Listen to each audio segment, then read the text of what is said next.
আপনি দেখেন সময়ের বিবর্তনে যেই হল থেকে তাদেরকে বাহির করে দেওয়া হয়েছিল সেই হলের মধ্যে আল্লাহর কোরআনের আওয়াজ হয়, সুবহানাল্লাহ।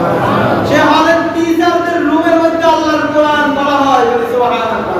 যারা কোরআনের কথা বলবে শুনলে, যেসব নাস্তিকেরা কোরআনের কথা শুনলে গা জ্বলতো, তাদের সেই রুমের মধ্যে কোরআনের তেলাওয়াত হয়, সুবহানাল্লাহ। তাহলে এই কোরআনকে নিভিয়ে দেওয়া যাবে? কাফেররা চেয়েছিল কোরআনকে নিভিয়ে দিতে, কাফেররা এখনো যাচ্ছে কিনা? অন্যায়কে প্রশ্রয় দিচ্ছে কিনা? অনেক যারা বলে কাশ করে ঢুকি যাবো, হয় কিনা?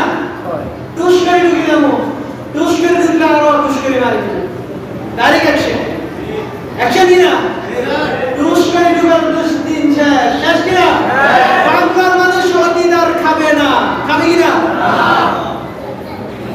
এখনো সাহস করে,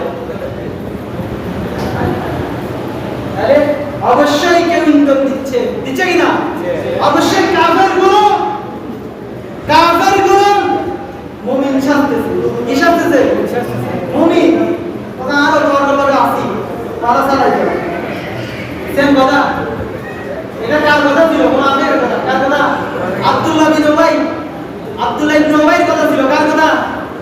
আব্দুল্লাহ ইবনে উবাই বলতেছে রাসূলুল্লাহ রাসূল, আব্দুল্লাহ ইবনে উবাই মুহাম্মদুর রাসূলুল্লাহ সাল্লাল্লাহু আলাইহি ওয়াসাল্লামকে বলছে, হে রাসূল, আপনার পিছনে আমি নামাজ পড়ি, আপনি যেই সব কথাগুলো বলেন হে রাসূল, সব কথা আমি মেনে নিচ্ছি। কে বলতেছে কথা? দেখা আব্দুল্লাহ ইবনে উবাই, মুনাফিকের শব্দের কথা। কার কথা? হে রাসূল, আপনার পিছনে আমি নামাজ পড়ি, সব কিছু করি, কিন্তু ওইদিকে পিছন দিকে গিয়ে ওই আবু জাহেলের সাথে হাত মিলাই। নাউযুবিল্লাহ। নামাজ পড়া কার পিছনে? রাসূলের পিছনে। আব্দুল্লাহ ইবনে উবাই আবু জাহেলের সাথে হাত মিলাই, কার সাথে? আবু জাহেলের সাথে। তাহলে বোঝা যায় মুনাফিকরা বলবে কি, আর ওই তোমার হাসে আসি, আছে কিনা? ওরা এরকম কথা বলে কিনা? এইসব মুনাফিকদের থেকে সতর্ক হবে। এসব মুনাফিকদের থেকে কি হবে? তাহলে কোরআন দ্বারা যদি রাষ্ট্র পরিচালনা করা হয়, সংসদে যদি কোরআনের আইনগুলো পাস হয়, নারীরা তাদের অধিকার ফিরে পাবে। এত বছর, 17 বছর, 15 17 বছর নারীরা তাদের অধিকারগুলো ফিরে পায় নাই। কোরআনের কথাগুলো সেই ঢাকা বিশ্ববিদ্যালয়ে পড়তে দেওয়া হয় নাই। আজ দেখেন সময়ের বিবর্তনে সেই স্থানে কোরআনের ইতিহাসে প্রোগ্রাম হয়, সুবহানাল্লাহ। তাহলে তারা পেরেছে? নাই।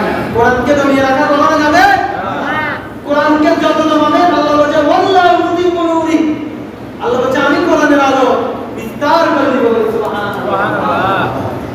যেখানে পর্দা, এখন দেখবেন ঢাকা বিশ্ববিদ্যালয়ের মধ্যে এখন পর্দার বিরুদ্ধে কেউ কথা বলার সুযোগ থাকবে। কোরআন দ্বারা যদি রাষ্ট্র পরিচালনা হয়, তাহলে কথা বলার কোনো সুযোগ থাকবে পর্দার বিরুদ্ধে?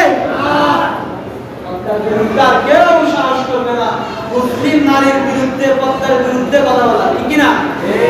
তাহলে নারীরা তাদের অধিকার ফিরে পাবে। নারীরা পর্দার অধিকার কি পাবে? নারীরা শিক্ষার অধিকার ফিরে পাবে। কোরআন দ্বারা যে রাষ্ট্র পরিচালনা হয়, কিসের অধিকার? শিক্ষার অধিকার। আপনার মেয়েকে কি এই কোরআন শিক্ষার অধিকার দেয় নাই?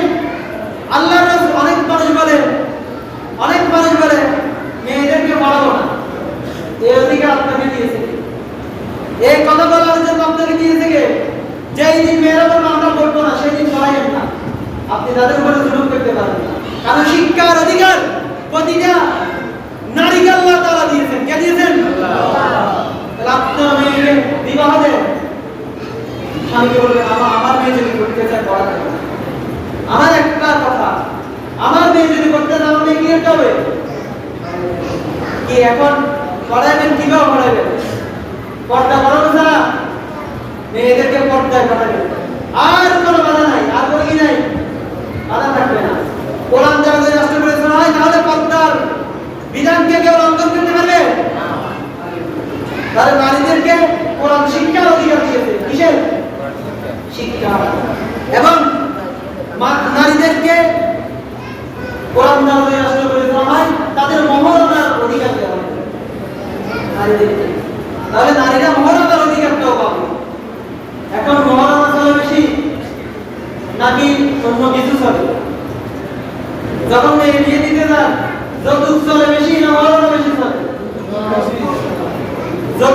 কন হাত তুলেন তো দেখি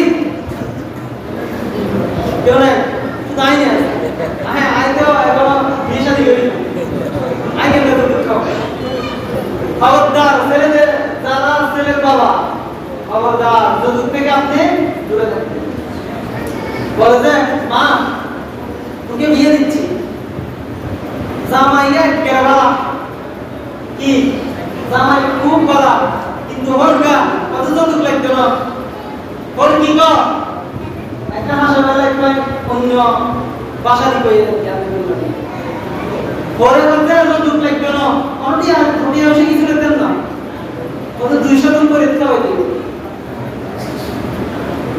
200 টাকা কি কামে দেব কইরা এবং আর একটা মুন্ডা একটা পছন্দ করে বেশি একটা মুন্ডা যদি দেব এমনি কর কি যৌতুক খাইতো না কি কর কথা আর লোক একটা সুন্দর একটা আরবতে ঘুরতে বেশি পছন্দ করে মাইয়ের বাবারে কত করে আর মাইয়ে আর লোক কি সুন্দর খাড়াতে একটা বেশি থাকতো যা আর লোক কিছু থাকতো না একটা না লইলো তাহলে এগুলা কি যৌতুক কি শুধু টাকা নাকি সম্পদ আছে এরকম লোভী আছে না নাই তাহলে এরকম খেতে পারবে না কখন যখন রাষ্ট্রের মধ্যে কোরআনের আইন পাস হবে যৌতুক বন্ধ হয়ে যাবে এখন তারা যৌতুক খায় তার কি চাইবে কোরআন দ্বারা রাষ্ট্র পরিচালনা হোক তাহলে নারীদেরকে অধিকার দিয়েছেন কে আল্লাহ এক নাম্বার পর্দার অধিকার দ্বিতীয় নাম্বার শিক্ষার অধিকার তৃতীয় নাম্বার মহারাজার অধিকার 4 নম্বরে নারীদেরকে সম্পদের অধিকার দিয়েছেন কে আল্লাহ আল্লাহ সূরা নিসার মধ্যে ঘোষণা দিয়ে বলেছেন ইউসিকুমুল্লাহু ফি আওলাদিকুম যাকারি মিথলু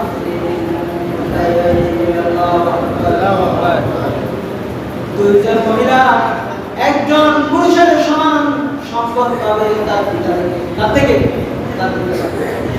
দুইজন নারী একজন পুরুষ যাদের উপায় তাদের উপর দিয়েছেন কে সম্পদ